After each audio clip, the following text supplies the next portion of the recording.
Bismillahirrahmanirrahim. Assalamualaikum warahmatullahi wabarakatuh. Alhamdulillah, alhamdulillahi rabbil alamin.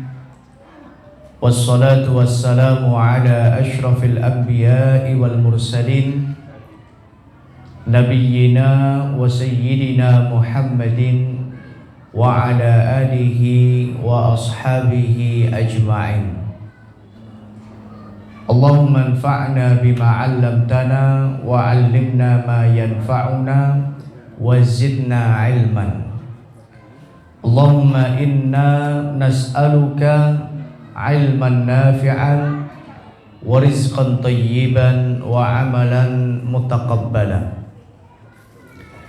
Ibu-ibu, bapak-bapak, adik-adik, mas-mas, mbak-mbak, ikhwan wa akhwat fillah, seluruh jamaah kajian Kamis malam Jumat, kajian kitab Umdatut Tafsir, mukhtasar dari tafsir Ibnu Katsir, yang kita bersyukur kepada Allah Subhanahu wa taala. Alhamdulillah, di malam hari ini kita masih diberikan Allah Subhanahu wa ta'ala nikmat hidupnya, sehingga dengan nikmat hidup ini kita dapat mempergunakannya untuk beribadah dan beramal saleh. Dan kita bersyukur kepada Allah. Alhamdulillah, Allah masih memberikan kepada kita semua kesehatan, sehingga dengan nikmat sehatnya kita dapat kembali dipertemukan Allah di majlis ilmu ini, majlis yang kita cintai ini. Jamaah rahimani wa rahimakumullah, malam hari ini kita akan melanjutkan kembali kajian kita, yaitu kajian tafsir. Setelah di pekan yang lalu untuk tafsir kita libur, ya, kita khusus kajian kemarin jelang buka puasa Tasu'a, ya, Kamis yang lalu. Alhamdulillah, malam hari ini kita akan melanjutkan kembali kajian tafsir kita, yang alhamdulillah pada pertemuan yang terakhir kita telah mengkaji bersama tafsir surat Ali Imran ayat yang ke-8. Dan insyaallah pada malam hari ini kita akan masuk pada ayat yang ke-9 dan juga ayat 10. Ya, insyaallah. Dan sebelum kita mulai, sebagaimana biasa, mari kita awali dan buka kajian kita pada malam hari ini dengan kita membaca basmalah. Bismillahirrahmanirrahim.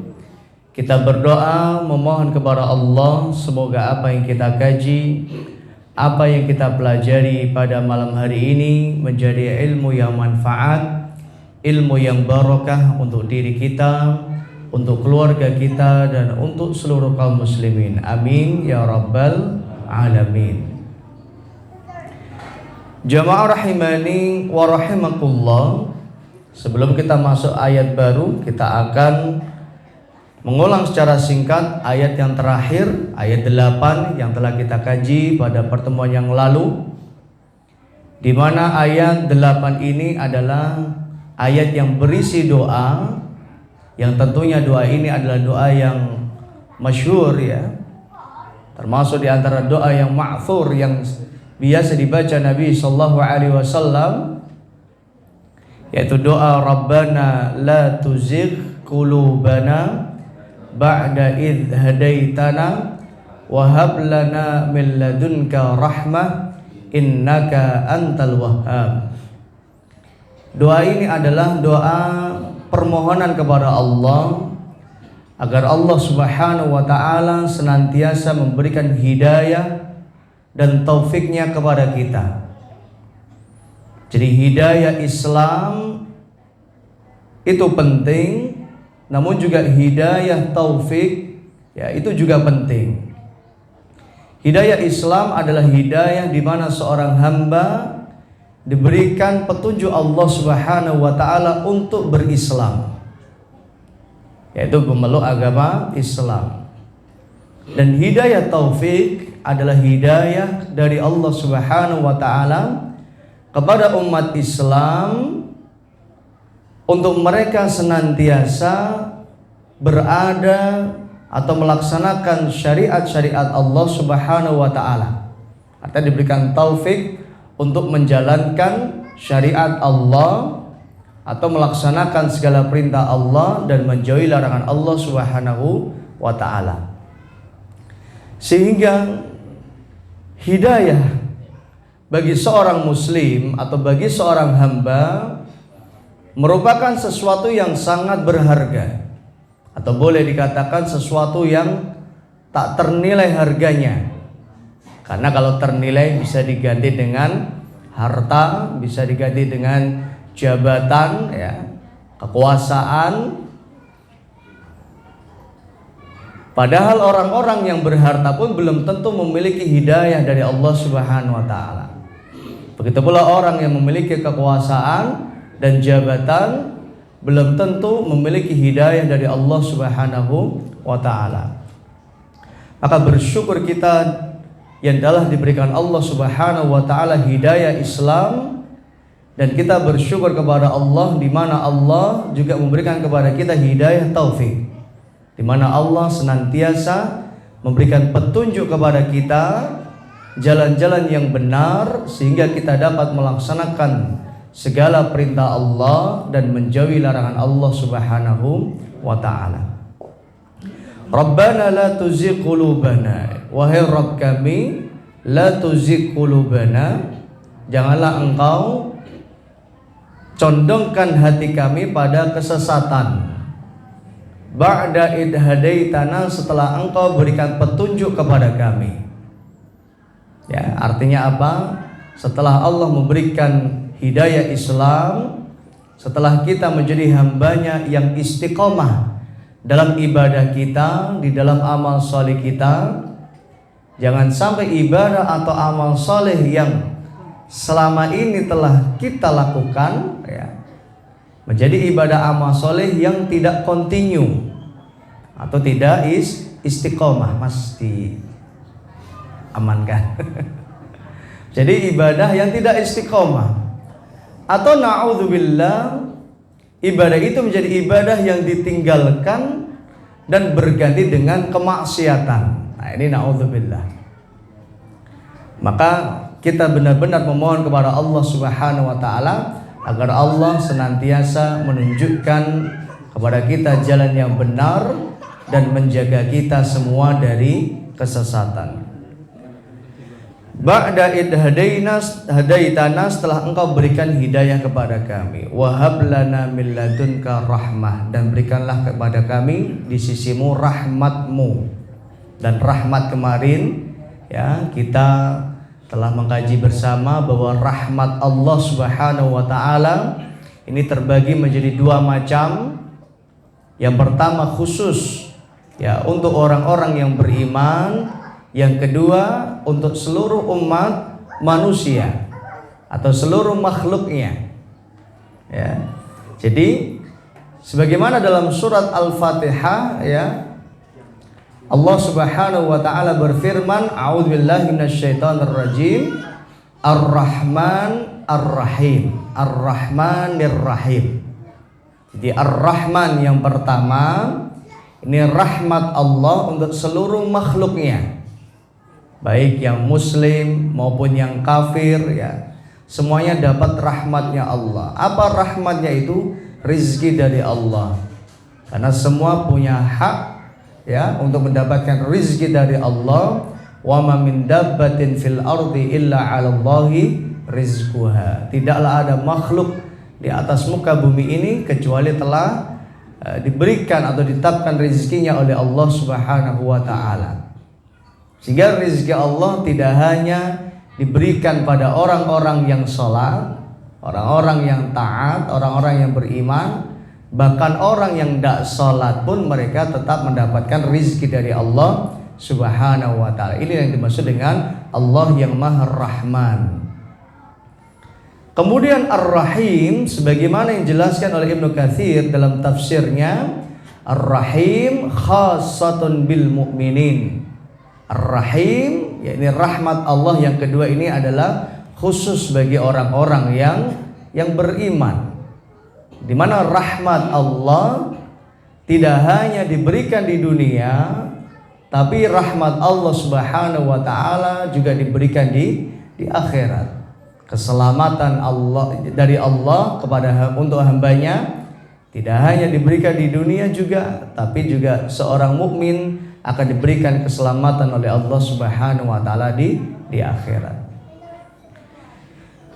Innaka antal wahhab, sesungguhnya engkau ya Allah, engkaulah ya Allah al-wahhab. Al-wahhab di antara salah satu dari nama Allah Subhanahu wa taala, dan ini termasuk at-tawassul bi asma'illah, ya, bertawassul atau dengan menyebut nama Allah Subhanahu wa taala. Jadi Allah memiliki nama Al-Wahhab yang Maha Pemberi, ya, sehingga ketika seorang mukmin, ya, dia meyakini bahwa Allah yang Maha Wahhab, maka dia tidak pantas untuk meragukan apa yang menjadi kekuasaan Allah Subhanahu wa taala, dan Allah Maha Pemberi kepada seluruh makhluknya. Ya, jamaah rahimani wa rahimakumullah. Nah, sekarang kita masuk pada ayat yang baru, ayat yang selanjutnya, ayat yang ke-9. Allah berfirman, a'udzubillahi minasyaitonir rajim. Rabbana innaka jami'un nasi liyaumil la raiba fi. Rabbana innaka jami'un nas liyaumil la raiba fi. Innallaha la yukhliful mi'ad. Ayat ini Bapak Ibu seluruh jamaah yang dirahmati Allah, ayat ini adalah sebagai bentuk pengakuan seorang hamba kepada Allah bahwa Allah Subhanahu wa taala maliki yaumiddin. Apa maliki yaumiddin?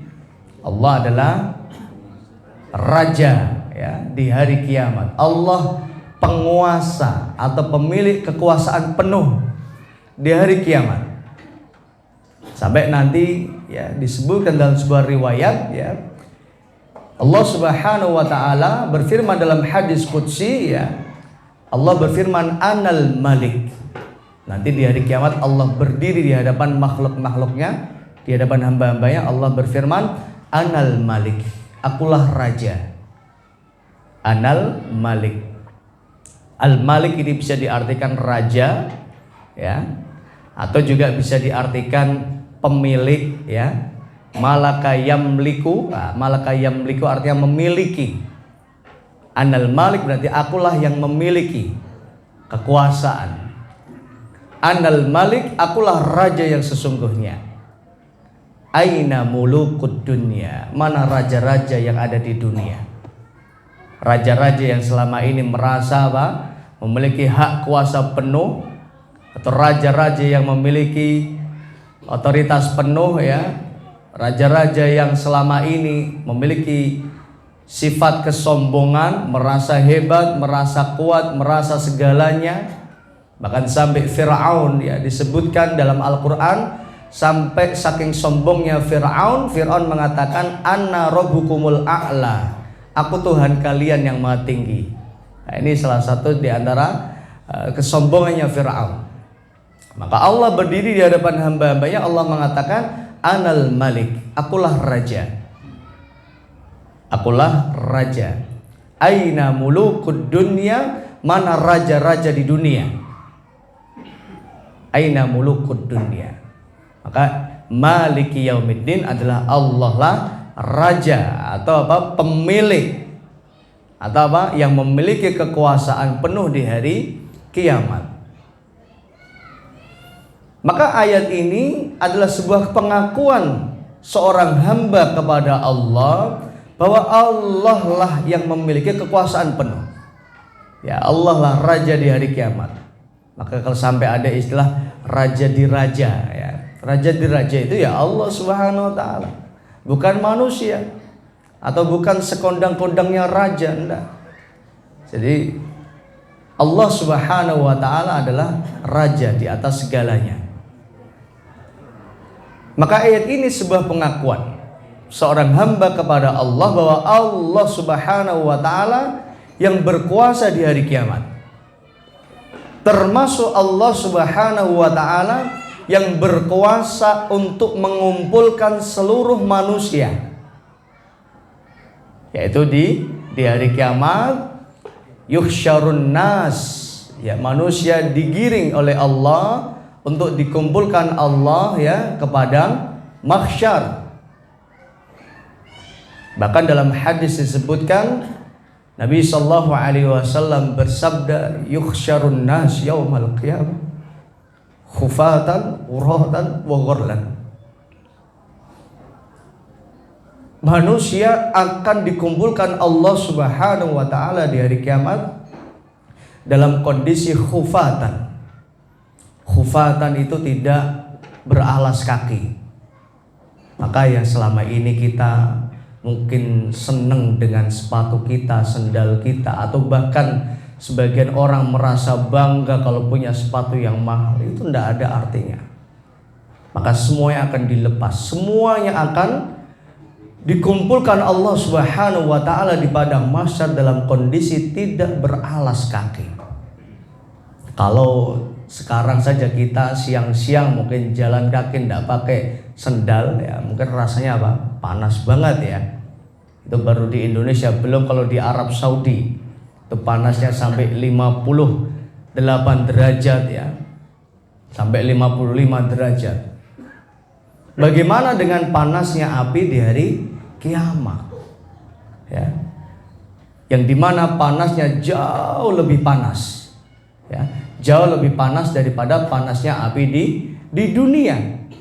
Bahkan dalam sebuah riwayat dalam hadis sebutkan panasnya api di akhirat itu 70 kali lipat daripada panasnya api di dunia. Nah, sekarang panasnya api di dunia itu berapa derajat, Bapak Ibu? Nah, Mowos yang paling panas ini berapa derajat? Nah, lava gunung berapi itu berapa derajat panasnya? Ayo yang IPA. Hah? 6.000 derajat. Masya Allah. Panasnya api di dunia, panas-panasnya api di dunia, itu kalau ada gunung meletus mengeluarkan lava, itu tadi info dari Pak Darwin, itu panasnya 6.000 derajat. Itu baru panasnya api di dunia. Berarti kalau 70 kali lipat, berarti berapa? Allahu Akbar. Panasnya api dunia aja kita nggak kuat. Nggak usah 6.000 lah. Godok banyu, ya, panas mendidih 100 derajat. Coba berani nggak nyemplung ke tangan di air yang mendidih tadi? Nggak kuat kita. Baru 100 derajat kita nggak kuat. Baru 100 derajat kita nggak kuat. Apalagi 6.000 derajat. Apalagi 70 kali lipat dari panasnya api dunia. Maka jangan sampai kita meremehkan sekecil apapun dosa dan kesalahan. Karena sekecil apapun dosa dan kesalahan yang kita lakukan akan ada pertanggungjawabannya di akhirat. Yuhsyarun nas yaumal qiyamati khufatan, dalam kondisi tidak beralas kaki. Ya, tidak pakai sepatu, tidak pakai sendal. Kemudian yang kedua, auratan, dalam kondisi yang auratan, telanjang, tidak pakai baju. Jadi ra ono sing pakai kelambi nanti itu. Yang mungkin selama ini kita membanggakan baju yang kita pakai, atau bahkan sampai ada istilah baju kebesaran, ya, atau mungkin baju kekecilan. Baju kebesaran berarti bajunya apa? Gede gitu, ya. Baju yang mahal, batik nak ora jutaan iki moh. Ada sebagian orang yang seperti itu. Wah, ini batik ora pati elek iki, Pak. Ya, batik murahan, ndak mau pakai dia. Atau ini baju kurang bagus, maunya yang bermerek, maunya yang mahal, ya. Atau mau celananya celana yang bermerek, yang branded, ya, yang mahal. tidak akan kita pakai nanti di hari kiamat. Auratan, semuanya dalam kondisi tidak berpakaian. Makanya sampai ketika Aisyah mendengar hadis ini, Aisyah Ummul Mukminin radhiyallahu taala anha, beliau bertanya kepada Nabi, "Ya Rasulullah, ayanzurun nas ba'duhum ba'din?" Apakah seorang akan melihat satu sama lainnya? Ya, artinya sama-sama saling melihat apa? Bertelanjang, tidak berbusana. Naam, kata Nabi. Iya. Laki-laki bisa melihat wanita tidak berbusana. Wanita melihat laki-laki tidak berbusana. Tapi kata Nabi, lakinnal amru bidzalika asyad. Tapi urusan saat itu jauh lebih genting, jauh lebih berat. Urusan saat itu jauh lebih berat, sampai orang tidak akan terfikirkan namanya hawa nafsu, sudah nggak ada, sudah dicabut sama Allah hawa nafsu itu. Nggak ada orang bersyahwat, berhasrat, nggak ada. Saking apa? Saking orang ini bingung memikirkan dirinya masing-masing. Kita tidak bisa nolong istri kita, tidak bisa nolong anak kita, tidak bisa nolong orang tua kita, teman-teman saudara kita, atau sebaliknya. Tidak bisa. Semuanya sibuk tentang nasib dirinya masing-masing. Khufatan auratan, dalam kondisi tidak berbusana. Kemudian yang ketiga, wa ghorlan, dalam kondisi tidak dihitan. Nah, dalam kondisi tidak dihitan. Jadi kembali lagi sebagaimana dilahirkan Allah tidak dihitan, maka nanti juga manusia akan dibangkitkan Allah, digiring di mahsyar dalam kondisi tidak dihitan. Ya jamaah rahimani wa rahimakumullah. Dan di antara kekuasaan Allah Subhanahu wa taala, sangat mudah bagi Allah Subhanahu wa taala untuk menyusun kembali tulang-tulang yang telah hancur, tubuh-tubuh yang telah hancur. Semuanya disusun kembali oleh Allah dengan kekuasaan Allah Subhanahu wa taala, bangkit satu persatu dari alam kuburnya. Maka yang dahulu pernah kita kaji ketika kita mengkaji tentang perjalanan kehidupan manusia dari alam dunia sampai alam akhirat, dulu awal-awal kita sudah mengkaji. Ya, ketika hari kiamat, ya, Allah Subhanahu wa taala mengutus malaikat Israfil untuk meniup sangkakala. Ya. Dan tiupan itu ada dua macam. Yang pertama nafkhatul faza' wa nafkhatul ba'ts. Nafkhatul faza' adalah tiupan yang pertama, yaitu untuk membuat seluruh makhluk yang hidup saat itu mati. Al-faza' berasal dari kata fazi'a yafza'u, atau takut. Saking takutnya semua orang mati mendengar suara itu. Tidak ada yang itu. Kemudian nafkhatul tsaniyah, nafkhah al-ba'ts, atau tiupan yang kedua adalah untuk apa? Membangkitkan seluruh makhluk atau seluruh manusia. Maka dalam sebuah riwayat disebutkan, ya, kama qala Nabi sallallahu alaihi wasallam, summa tanzilul matar. Kemudian Allah Subhanahu wa taala saat itu menurunkan hujan. Ya, menurunkan hujan. Maka hujan itu membasahi bumi, fatan butu atsadun nas. Maka apa? Maka tumbuhlah atau bermuncullah satu persatu jasad-jasadnya manusia. Nah, ini di antara kekuasaan Allah Subhanahu wa taala. Maka kita semua akan dibangkitkan Allah Subhanahu wa taala satu persatu, dan kita menyaksikan saat itu kekuasaan Allah Subhanahu wa taala, kemahakuasaan Allah. Setelah dibangkitkan tadi apa? An-nar, ada api. An-naru tuhsyarun nas, tu'radun nas. Api itulah nanti akan menggiring manusia. Ya, menggiring manusia dikumpulkan di mahsyar namanya. Mahsyar itu tempat untuk berkumpul. Artinya apa? Tempat untuk berkumpul. Maka tidak akan bisa kita selamat. Kita nggak akan bisa selamat kecuali Allah Subhanahu wa taala yang memberikan keselamatan kepada kita. Kita tidak akan bisa selamat, Bapak Ibu. Oke lah, di dunia mungkin kita bisa selamat. Selamat dari hukuman, dari jerat hukum, selamat dari apa dan sebagainya. Nggak ketahuan apa segala macam. Orang nggak akan bisa selamat di akhirat kecuali Allah Subhanahu wa taala yang menyelamatkan. Nah, ini. Maka dalam surat Ali Imran, ya, ayat ini Allah berfirman, a'udzubillahi minasyaitonirrajim. Yaquluna fi du'aim, ya, di antara doa adalah Rabbana innaka jami'un nas liyaumil la raiba fi. Ya Allah, ya, innaka jami'un nas. Sesungguhnya, inna ini adalah kalau dalam bahasa Arab ini apa? At-ta'kid. Ya, nunut taukid yang artinya adalah penekanan. Ya, sebagai bentuk kesungguhan, benar-benar.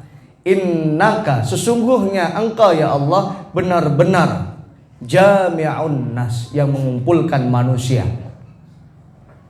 Allah lah yang mengumpulkan an-nas, seluruh umat manusia. Tidak hanya yang dikumpulkan orang Patito atau orang Indonesia atau orang Arab. An-nas, seluruh umat manusia. Ya, selama disebut manusia, maka semua yang akan dikumpulkan Allah Subhanahu wa taala, dari yang hidup di zaman Nabi Adam alaihi salatu wassalam sampai yang hidup nanti di akhir zaman, di hari kiamat. Semua yang akan dikumpulkan Allah Subhanahu wa taala. La raiba fi. Tidak ada keraguan-raguan bagi orang yang beriman. Jadi orang yang beriman meyakini tentang adanya hari kiamat. Berbeda dengan orang kafir. Orang kafir tidak mengimani tentang hari kiamat. Dan ternyata keimanan kepada hari kiamat itu merupakan keimanan yang sangat penting. Bukan keimanan yang penting saja, sangat penting. Karena ketika seorang hamba dia mengimani tentang hari kiamat, maka dia akan berpikir ya panjang atau berpikir berkali-kali lipat tentang apa yang dia lakukan di dunia ini. Kenapa? Karena ada hari kiamat nanti. Setiap yang kita perbuat, setiap yang kita lakukan, kita pertanggungjawabkan nanti di akhirat. Sehingga orang yang beriman dengan hari kiamat, maka dia akan mempersiapkan dengan persiapan yang terbaik. Dan bahkan tidak sempurna keimanan orang muslim, orang Islam, apabila dia tidak beriman dengan hari kiamat. Karena itu adalah termasuk akidah. Ya, iman kepada Allah, iman kepada malaikat, iman kepada kitab, iman kepada rasul, iman kepada hari kiamat, iman kepada qada dan qadar atau takdir Allah. Dan ini hukumnya wajib. Ya, orang yang tidak beriman dengan salah satu rukun iman, maka dia dianggap keluar dari agama Islam, karena ini adalah akidah. Ya, ini adalah usuluddin. Usul itu apa? Aslun, pokok. Ya, pokok-pokok dalam agama. Sehingga apabila ya, salah satu ini tidak ada atau tidak diimani, maka runtuhlah agamanya. Ibarat usul itu apa? Tiang-tiang bangunan. Bangunan, kalau ada satu bangunan atau ada satu tiang yang nggak kuat, akan menjadikan bangunan itu apa? Roboh, hancur. Maka beriman dengan hari kiamat itu hukumnya wajib bagi orang yang mengakui atau menyatakan dia orang Islam atau umat muslim. Tadi, karena keimanan kepada hari kiamat membuahkan rasa takut kepada Allah, membuahkan ketaatan, membuahkan istiqomah, menjadikan kita hamba Allah yang rajin ibadah, rajin amal saleh, menjadikan kita hamba Allah yang berhati-hati di dalam sikap perbuatan kita. Karena kita berpikir bahwa kita hidup di dunia ini belum selesai. Kehidupan di dunia ini belum selesai. Masih ada kehidupan akhirat yang masih nanti ada pertanggungjawaban. Kita sudah bertanggungjawab di dunia, oke, selesai di dunia. Tapi nanti tetap ada pertanggungjawaban di akhirat. Summa latus'alunna yauma idzin anin naim. Niscaya manusia akan benar-benar ditanya oleh Allah yauma idzin pada hari itu. Anin naim, atas segala nikmat-nikmat Allah yang telah diberikan. Nikmat kehidupan, ya, nikmat kesehatan, ya, nikmat harta, nikmat jabatan, ya, nikmat apapun yang diberikan Allah kepada seorang hamba, latus'alunna yauma idzin, semuanya akan benar-benar ditanya oleh Allah anin naim, atas segala nikmat-nikmat yang telah diberikan Allah. Ya jamaah rahimani wa rahimakumullah, berbeda dengan orang kafir. Orang kafir tidak beriman dengan hari kiamat. Bagi mereka kehidupan dunia ya sudah, kalau sudah meninggal ya sudah, nggak ada pertanggungjawaban. Itu bagi mereka. Rasulullah ya wes. Mereka menganggap ya sudah selesai urusan dunia, ya selesai. Ketika orang meninggal ya sudah, nggak ada pertanggungjawaban, nggak ada kehidupan akhirat. Bahkan sebagian sampai mereka yang mereka yakini adalah mati-mati langsung masuk surga, ya karena aneh gitu. Padahal surga itu apa? Syarat masuk surga itu harus dengan iman. Orang nggak beriman nggak akan bisa masuk surga. Sekecil apapun keimanan seseorang, ya, sedikit apapun keimanannya, kalau dia beriman maka dia akan masuk surga. Ini menunjukkan bahwa orang yang beriman itu apa? Sangat dihargai oleh Allah, sangat mulia di sisi Allah. Man kana fi qalbihi mithqala dzarratin minal iman dakhalal jannah. Siapa yang di hatinya ada keimanan sekecil dzarrah, maka dia masuk surga. Bayangkan, sampai iman sekecil dzarrah, ya, itu aja masuk surga. Ini menunjukkan bahwa orang yang berimanlah yang berhak untuk masuk ke dalam surganya Allah Subhanahu wa ta'ala. Ya jamaah rahimani wa rahimakumullah, maka orang kafir di dalam Al-Quran surat An-Naba ayat terakhir, mereka menyesal, ya, setelah mereka menyaksikan sendiri tentang apa kondisi hari kiamat. Maka diabadikan Allah dalam Al-Quran. Allah berfirman, a'udzubillahi minasyaitonirrajim, fayaqulul kafiruna ya laitani kuntu turaba. Ya, fayaqulul kafiruna ya laitani kuntu turaba. Nak ngerti bakal kayak ngene, ya. Ya laitani kuntu turaba. Luwih becik, luwih apik aku mbiyen dadi lemah, dadi tanah. Kuntu turaba, jadi debu. Ndak usah hidup. Nah, ternyata seperti ini. Padahal di dunia sudah diingatkan Allah Subhanahu wa ta'ala. Ya jamaah rahimani wa rahimakumullah. Rabbana innaka jami'un nas. Sesungguhnya engkau lah ya Allah jami'un nas, yang mengumpulkan manusia. Rabbana satajma'u baina khalqika yauma ma'adihim. Ya, jadi semua yang akan dikumpulkan Allah yauma ma'adim, di hari kebangkitan. Wa tufassilu bainahum wa tahkumu fihim fima ikhtalafu fih. Dan nanti akan diberikan penghakiman oleh Allah Subhanahu wa ta'ala atas setiap yang dilakukan oleh manusia. Makanya sampai di surat At-Tin ayat terakhir Allah berfirman, a'udzubillahi minasyaitonirrajim, alaihissallahu bi ahkamil hakimin. Allah adalah hakim yang paling adil. Seadil-adilnya hukum adalah hukum yang datang dari Allah Subhanahu wa ta'ala. Sehingga Allah lah yang punya hak prerogatif atau punya otoritas penuh untuk mengadili seluruh umat manusia di hari kiamat.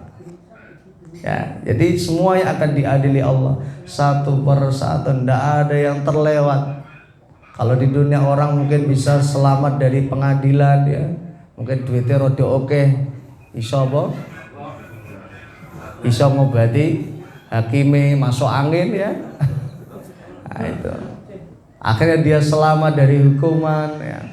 Atau dia bisa apa? Membayar pengacara yang kondang sehingga sekalipun dia salah tapi dia tetap tidak kena jerat hukum. Nah, ini banyak di dunia seperti ini.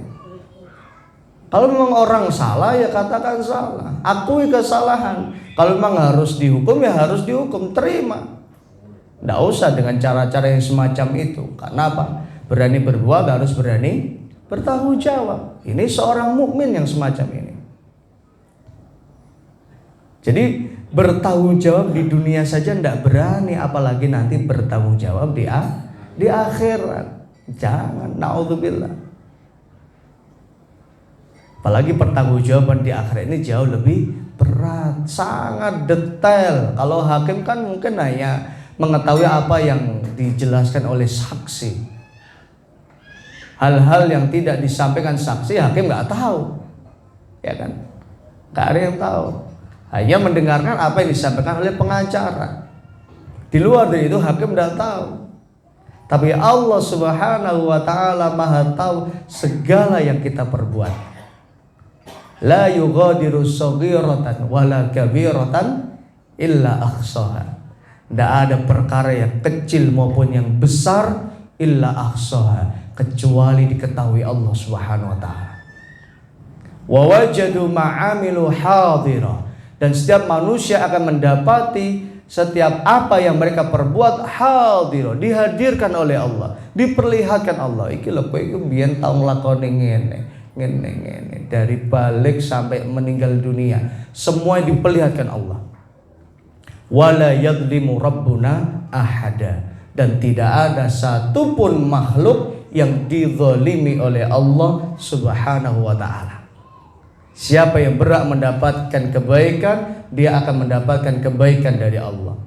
Siapa yang berhak mendapatkan azab balasan, maka dia akan mendapatkan balasan dari Allah Subhanahu wa ta'ala. Famay ya'mal mithqala dzarratin syarran yara wa may ya'mal mithqala dzarratin khairan yara wa may ya'mal mithqala dzarratin syarran yara. Jadi sebenarnya ayat-ayat ini sering kita dengar Bapak Ibu.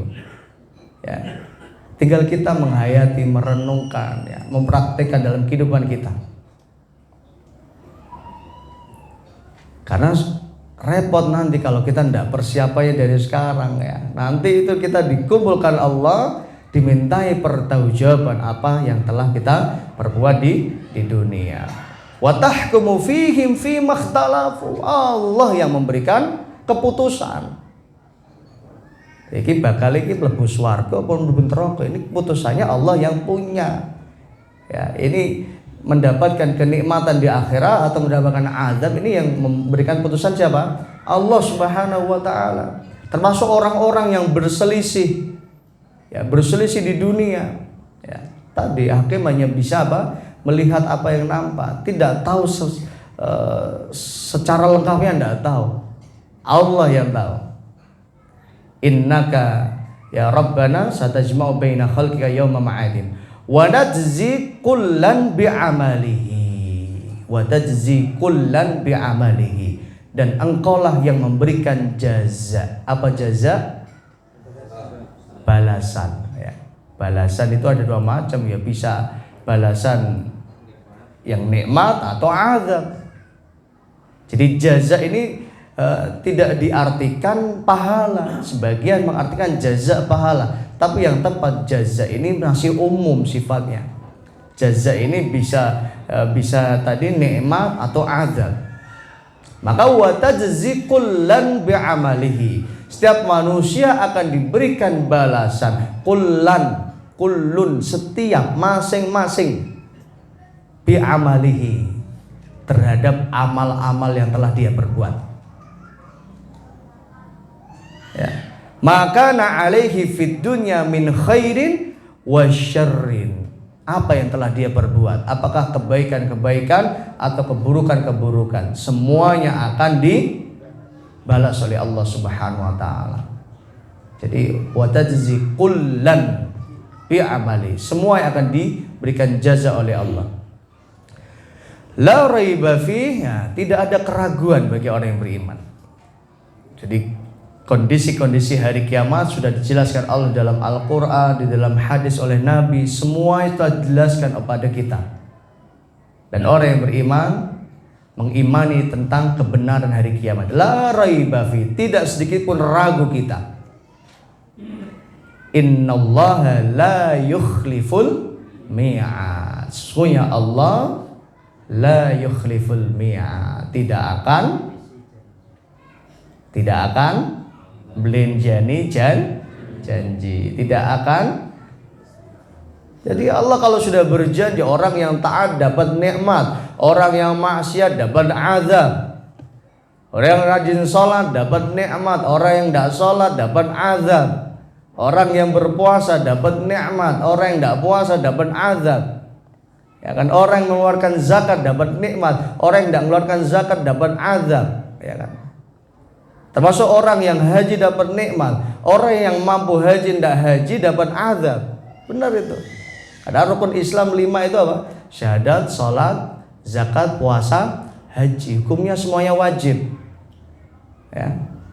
Kecuali zakat dan haji ini wajib melekat bagi mereka yang diberikan kemampuan Allah Subhanahu wa taala. Orang yang mampu zakat dan zakat dia dosa.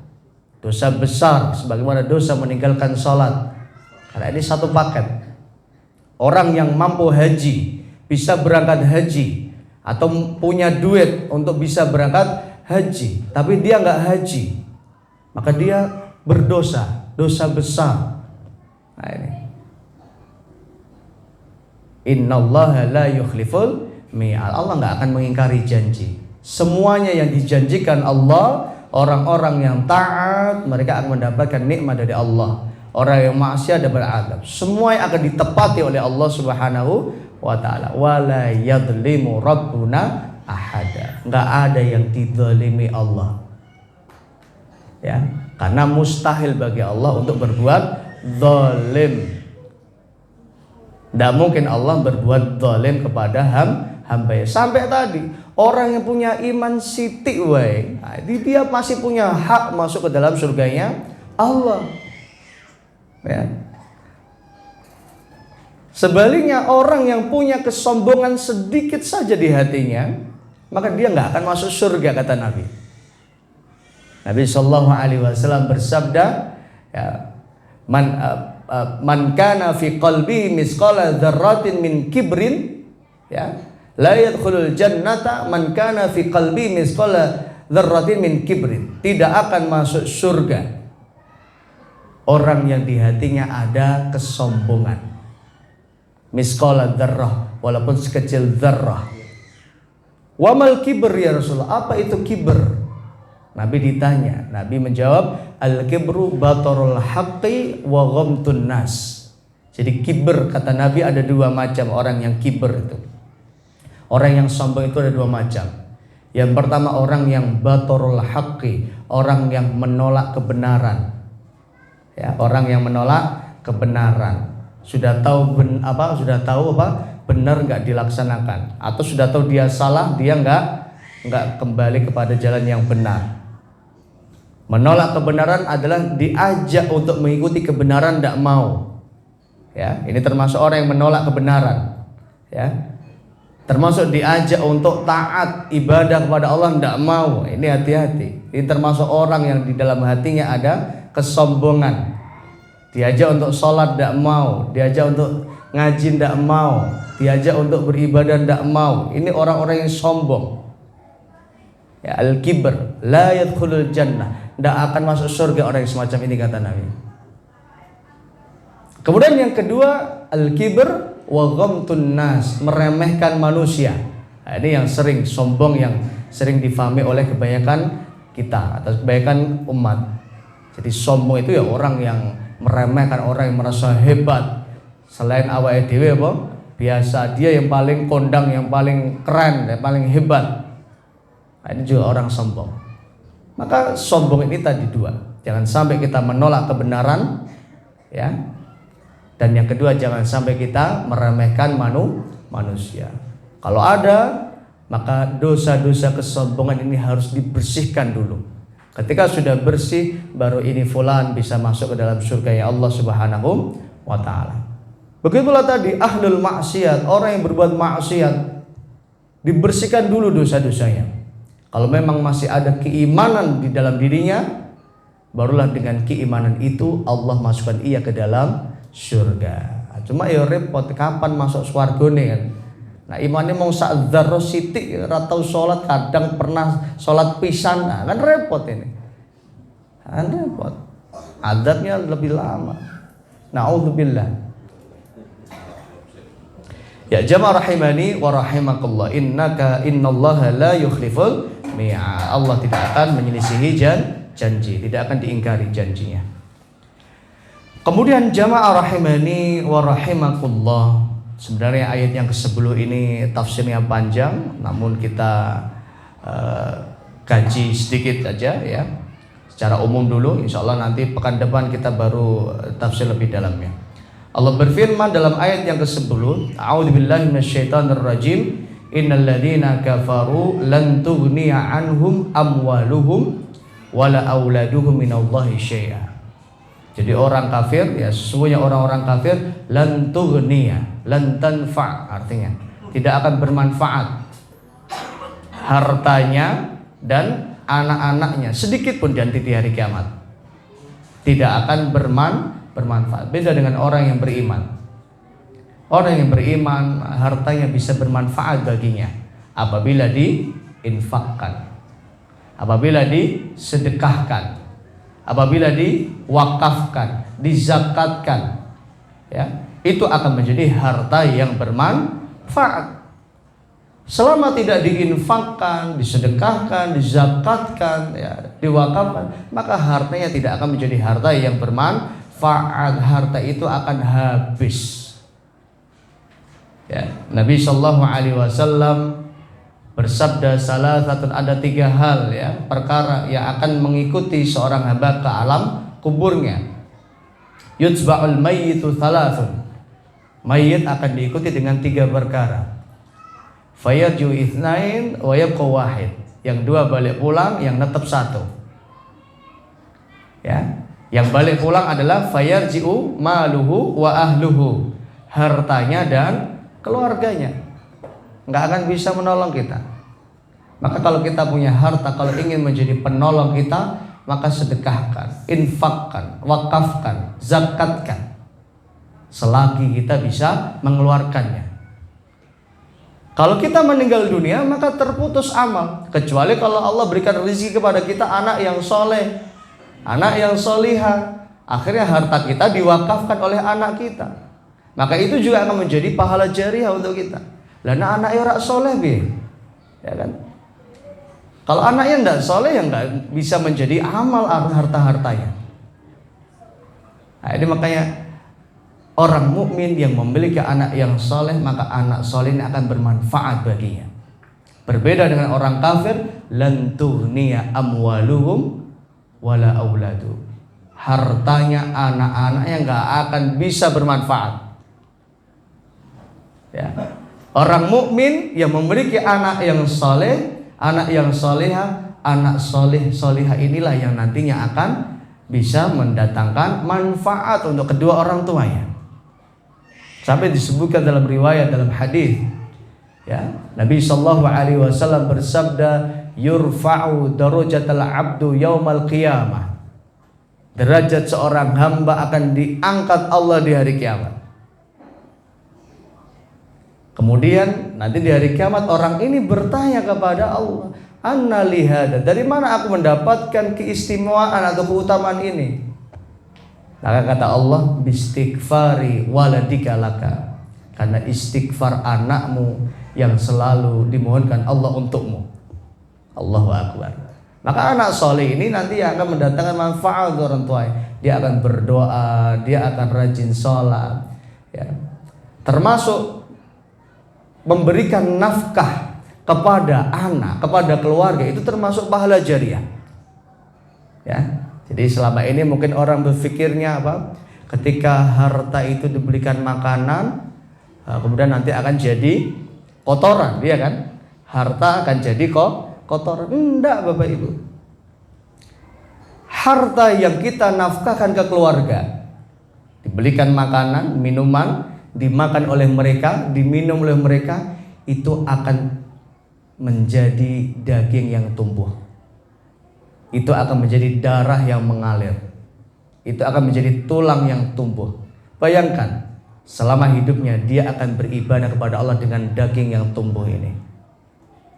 Selama hidupnya dia akan beribadah kepada Allah dengan tulang yang tumbuh. Yang dulu yang kecil, sekarang gede. Dan itu menjadi pahala jariah.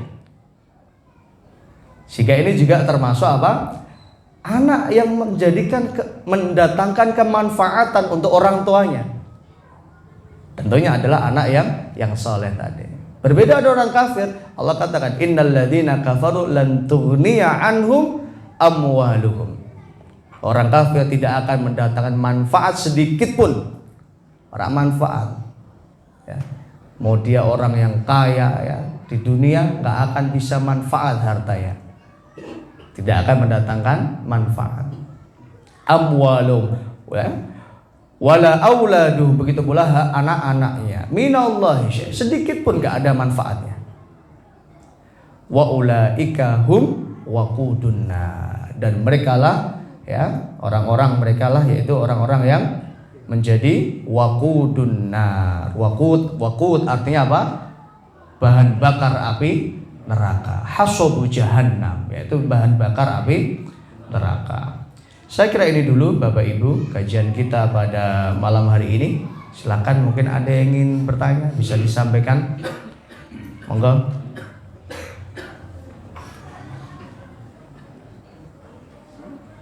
Kotak pertanyaan, ada yang bertanya? Oh, monggo Pak Anto.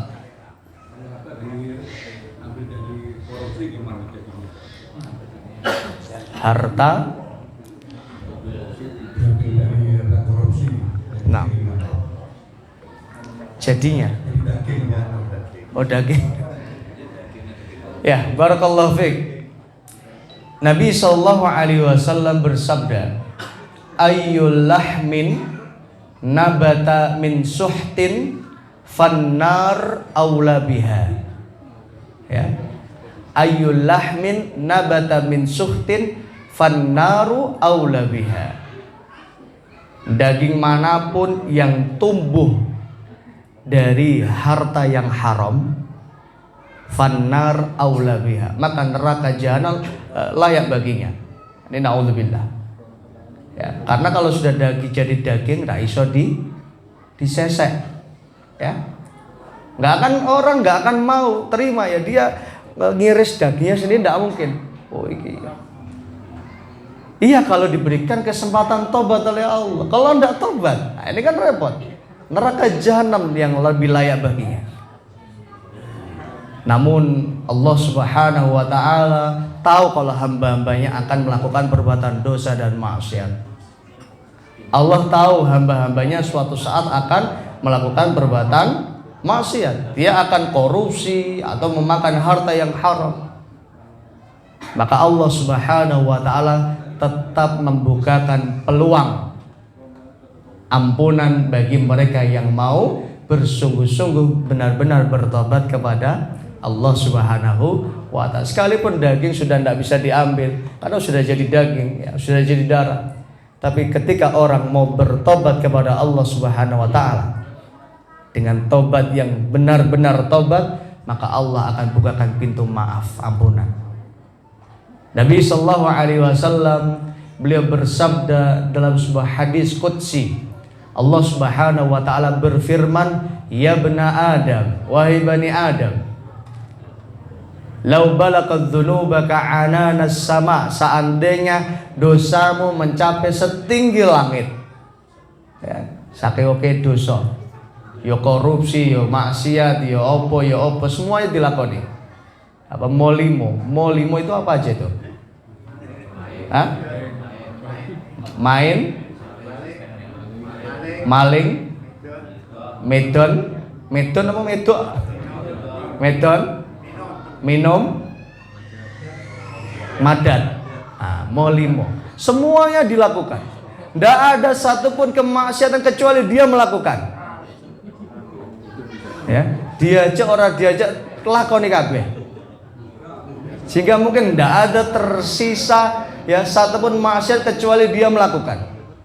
Tapi masya Allah, ini kalau orang mau bertobat kepada Allah, ya, sekalipun dosanya mencapai setinggi langit, lau balaghat dzunubaka ananas sama, ya, sekali dosamu mencapai setinggi langit, summa astaghfarani, kemudian kau beristighfar kepadamu, kau bertobat kepadamu, ghafartu laka ala ma kana minka wala ubali, aku akan mengampuni seluruh dosa-dosamu.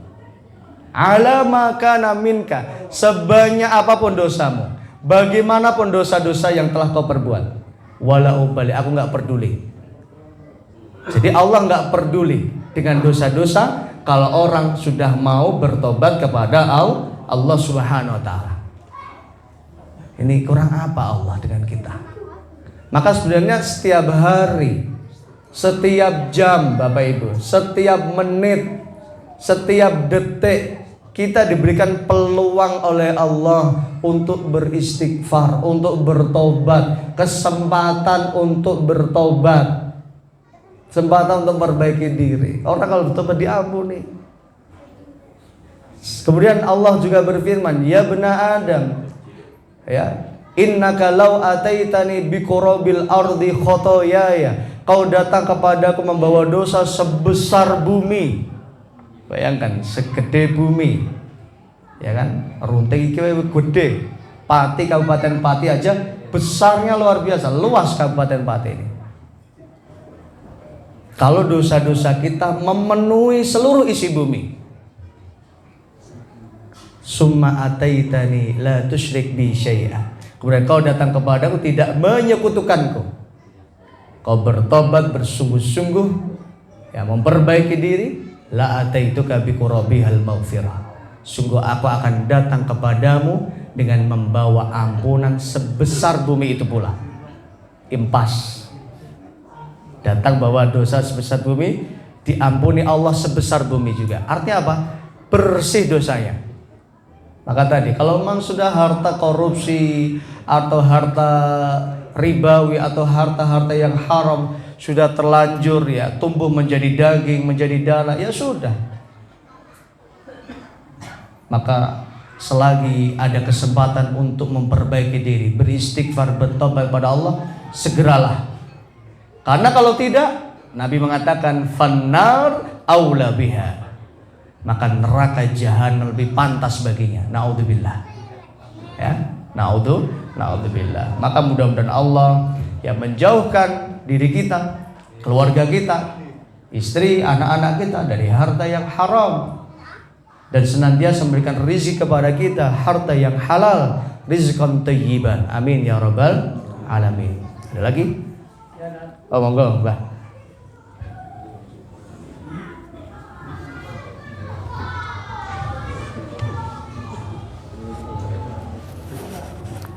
Assalamualaikum warahmatullahi wabarakatuh. Benarkah ilmu tasawuf itu puncak beriman kepada Allah, dan bagaimana tasawuf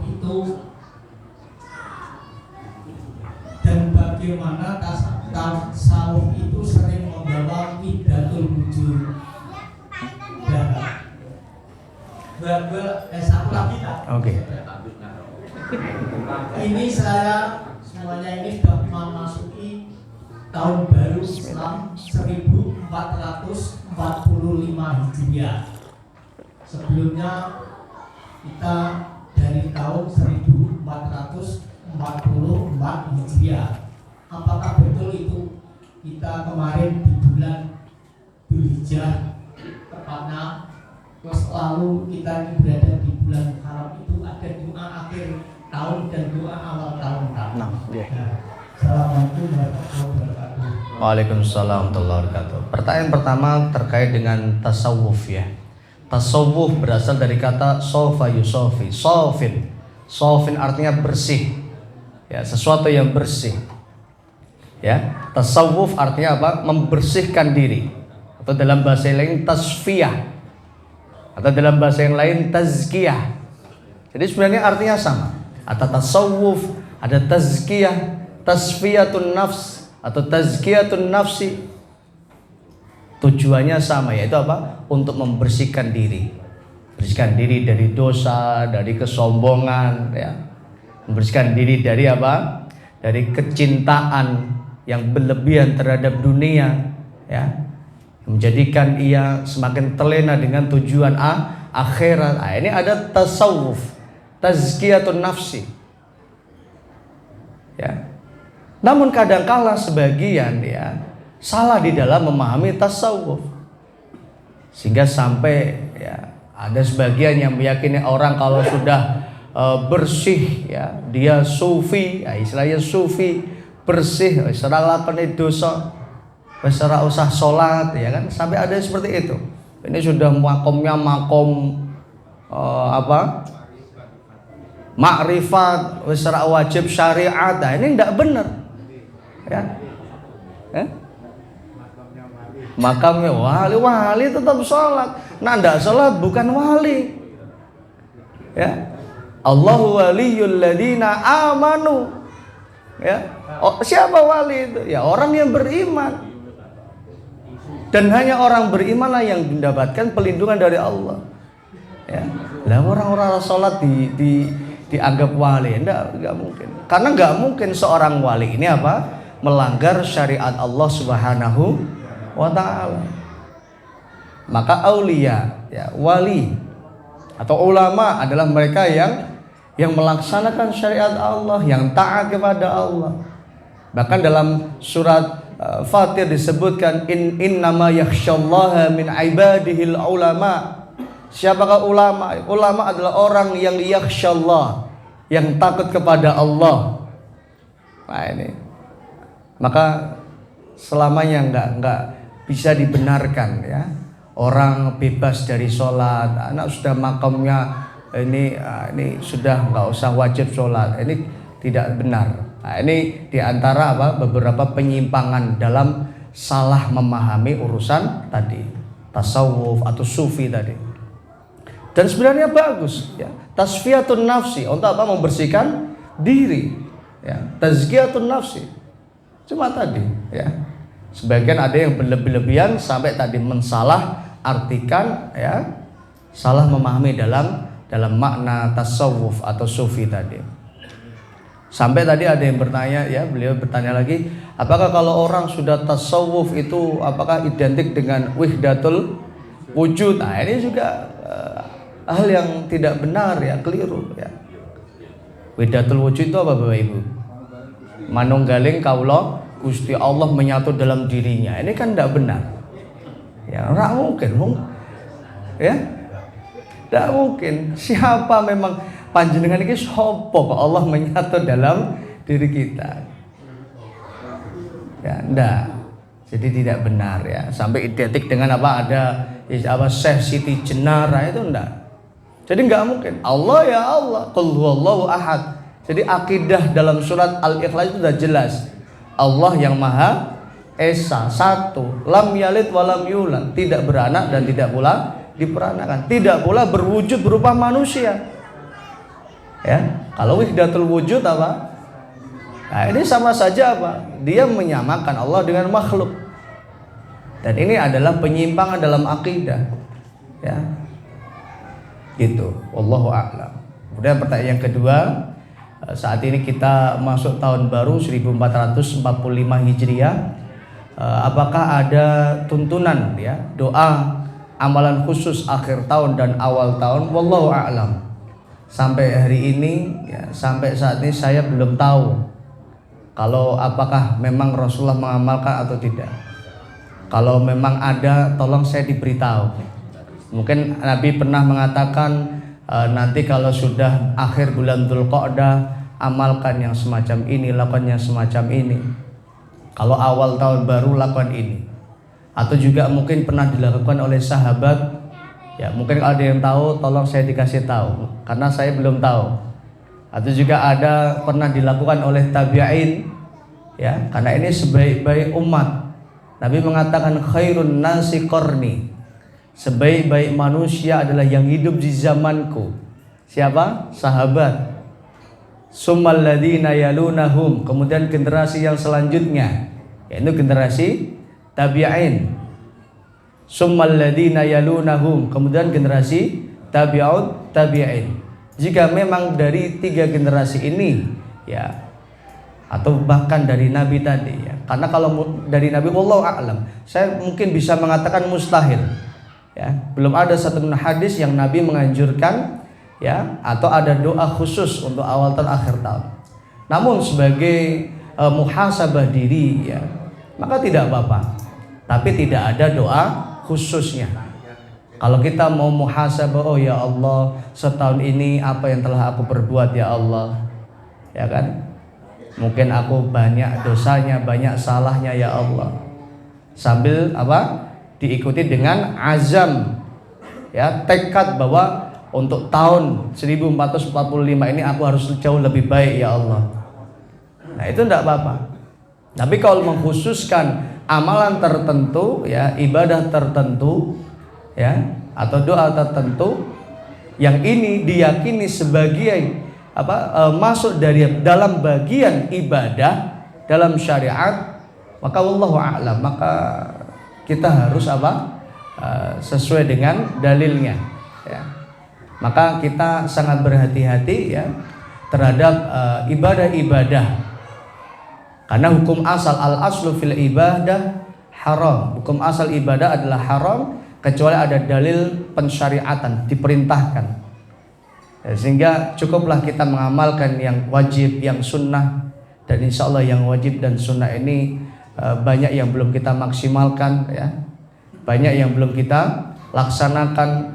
Yang wajib mungkin sudah kita laksanakan, namun banyak ibadah-ibadah yang disunnahkan Nabi, ya, yang dikerjakan Nabi namun belum kita kerjakan. Ayo kita hidupkan, karena ini adalah bagian dari bentuk kecintaan kita terhadap syariat, kecintaan kita terhadap Nabi Muhammad SAW. Kalau ditanya apakah ada doa khusus atau amalan khusus, wallahu a'lam, saya tidak tahu, ya. Saya belum mendapatkan dalil kalau ada doa atau amalan khusus di awal tahun akhir tahun, wallahu a'lam. Ada lagi? Ya, terakhir moga.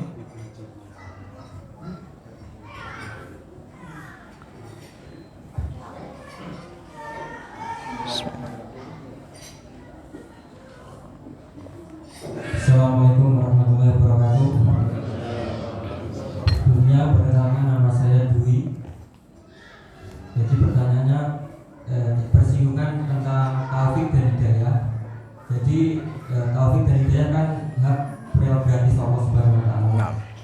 Nah, pertanyaannya, misal ada kasus seorang anak itu alhamdulillah mau melaksanakan ibadah kepada Allah Subhanahu wa taala, tapi dari orang tua sendiri itu belum dapat hidayah. Nah, pertanyaannya, adakah amalan atau doa dari Nabi Muhammad SAW tentang hal terkait itu? Wassalamualaikum warahmatullahi wabarakatuh. Ya, barakallahu fiik. Ketika seorang anak mendapatkan hidayah, ya, mendapatkan taufik dari Allah Subhanahu wa taala untuk menjadi hamba yang taat, ya, yang istiqamah, yang rajin ibadah dan amal soleh. Namun di sisi yang lain, ya, dia memiliki orang tua yang belum mendapatkan hidayah. Wallahu a'lam. Jadi sebenarnya istilah atau penggunaan kalimat belum mendapatkan hidayah, ini kurang tepat, ya. Karena apa? Karena setiap orang telah mendapatkan hidayah dari Allah Subhanahu wa taala. Jadi setiap manusia telah mendapatkan hidayah Allah, petunjuk dari Allah Subhanahu wa taala. Dahulu yang pernah kita kaji, ya. Cuma bedanya adalah sikap seorang hamba di dalam menerima hidayah Allah. Nah, ini ada yang menerima hidayah, ada yang menolak hidayah. Dan pintu-pintu hidayah apalagi di zaman sekarang ini sangat terbuka lebar ya Bapak Ibu. Sangat mudah sekali untuk kita dapatkan melalui WA, mungkin ada yang nge-share kebaikan, itu pintu hidayah. Atau mungkin ya lewat YouTube ya tiba-tiba ada apa? Kajian. Nah, itu adalah di antara pintu-pintu hidayah. Termasuk mendengarkan azan, ini hidayah. Ya.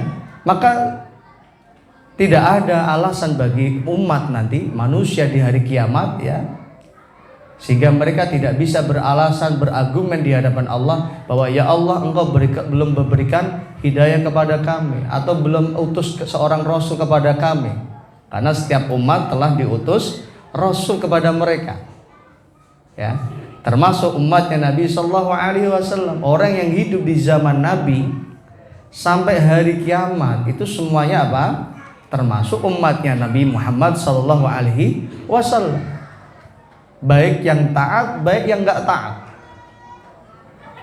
Dan setiap dari orang yang hidup dari zaman Nabi sampai sekarang ya tentu sudah mendengar ya tentang ajakan dakwah ya, ajakan sholat, puasa dan sebagainya. Dan ini semua adalah hidayah Bapak Ibu. Maka setiap orang sudah mendapatkan hidayah dari Allah Subhanahu wa Ta'ala. Namun bedanya tadi, ada yang menerima hidayah Allah, ada yang menolak hidayah Allah Subhanahu wa Ta'ala. Maka orang kafir termasuk golongan orang-orang yang menolak hidayah Allah. Makanya dalam Al-Quran, innal ladzina kafaru sawa'un alaihim a'andartahum am lam tundirhum la yu'minun khatamallahu ala qulubihim wa ala sam'ihim wa ala absarihim ghishawah. Allah menutup matanya, telinganya, hatinya. Kenapa? Karena sebenarnya pintu-pintu hidayah sudah dibuka Allah, tapi dia menutup. Dengar adzan setiap hari, tidak mau sholat, tidak mau beriman kepada Allah, melihat ya kekuasaan-kuasaan Allah. Harusnya orang yang punya hati yang tadi tasfiyah, hati yang bersih, hati yang sufi ya, harusnya orang yang punya hati bersih, dia akan mengakui bahwa ini kekuasaan Allah, maka dia akan beriman kepada Allah. Ya, melihat tangannya bisa bergerak, Allahu Akbar, ini tanda kekuasaan Allah Bapak Ibu. Mulutnya bisa berbicara, hidungnya bisa bernafas, ini juga hidayah Bapak Ibu. Telinga bisa mendengar, mata bisa melihat, ini hidayah. Ya, inna fi dzalika laayatil liqaumi yatafakkarun. Sesungguhnya itu adalah tanda-tanda al-ayat, tanda-tanda kekuasaan Allah liqaumi yatafakkarun, bagi kaum-kaum yang mau berfikir. Jadi pintu hidayah terbuka lebar. Ya, orang yang beriman mereka lah yang menerima hidayah Allah, orang kafir mereka yang enggan, tidak mau menerima hidayah Allah Subhanahu wa Ta'ala. Kemudian gimana sikap kita terhadap orang tua yang tadi yang belum menerima hidayah ya? Maka doakan selalu. Karena yang memiliki hidayah adalah Allah Subhanahu wa Ta'ala, yang menggerakkan hati manusia juga adalah Allah Subhanahu wa Ta'ala. Maka doakan. Ya, doakan. Karena kita bukan pemilik hidayah ya. Yang memiliki hidayah adalah Allah. Sambil berikhtiar, diajak, karena tugas kita hanyalah mengajak, mengingatkan. Adapun hidayah hanyalah milik Allah Subhanahu wa Ta'ala. Siapalah kita? Nabi Shallallahu Alaihi Wasallam saja tidak bisa memberikan hidayah kepada pamannya. Padahal pamannya ini orang yang paling dicintai. Pamannya ini selalu mendukung dakwahnya Nabi, melindungi, membela. Tapi Nabi Muhammad tidak bisa ngajak pamannya, nggak bisa memberikan hidayah. Sampai akhir hayatnya pamannya ini apa? Meninggal dalam kondisi kafir. Nabi Muhammad SAW di akhir hayat pamannya, beliau mengatakan kepada pamannya, Kul la ilaha illallah kalimatun uhajju bika ilallah. Wahai pamanku, ucapkan la ilaha illallah ya, di akhir hayat ini. Kalimat uhajju bika ilallah. Ini kalimat ini yang nantinya aku akan jadikan hujjah di hadapan Allah.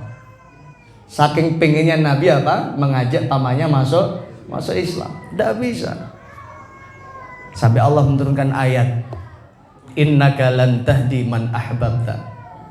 Muhammad, kau tidak bisa kasih hidayah kepada orang yang kau cintai. Walakinnallaha yahdi man yasha. Kan tapi Allah Subhanahu wa taala ya memberikan hidayah kepada orang-orang yang dikehendaki. Maka memohonlah kepada Allah Subhanahu wa taala, mudah-mudahan Allah Subhanahu wa taala membukakan jalan ya untuk orang tua kita atau keluarga kita, saudara-saudara kita untuk bisa menerima hidayahnya Allah Subhanahu wa taala. Amin ya rabbal alamin. Saya kira ini Bapak Ibu kajian kita pada malam hari ini. Insyaallah kita lanjutkan pekan depan. Ampun kondur rumiyin, ada hidangan yang bisa kita nikmati ya. Sebelumnya mari kita akhiri dengan kita berdoa. Allahumma anfa'na bima 'allamtana wa 'allimna ma yanfa'una wa zidna ilman. Allahumma inna nas'aluka ilman nafi'an wa rizqan thayyiban wa 'amalan mutaqabbalan. Rabbighfir lana wa liwalidayna warhamhuma kama rabbayana shighara. Rabbana atina fid dunya hasanah wa fil akhirati hasanah wa qina 'adzabannar. Wa sallallahu ala nabiyyina Muhammad wa ala alihi wa sahbihi wa sallam walhamdulillahi rabbil alamin. Mari kita akhiri dengan hamdalah dan doa kafaratul majlis. Subhanallah rabbil alamin. Subhanakallahumma bihamdika asyhadu an la ilaha illa anta astaghfiruka wa atubu ilaik. Termasuk sekarang ngaji, pekan depan ngaji lagi, itu juga apa? Hidayah. Ya, maka harus bersyukur kepada Allah. Yang kemarin ngaji, sekarang ngaji lagi, ini juga apa? Hidayah Allah Subhanahu wa taala. Alhamdulillah. Makasih. Assalamualaikum warahmatullahi wabarakatuh.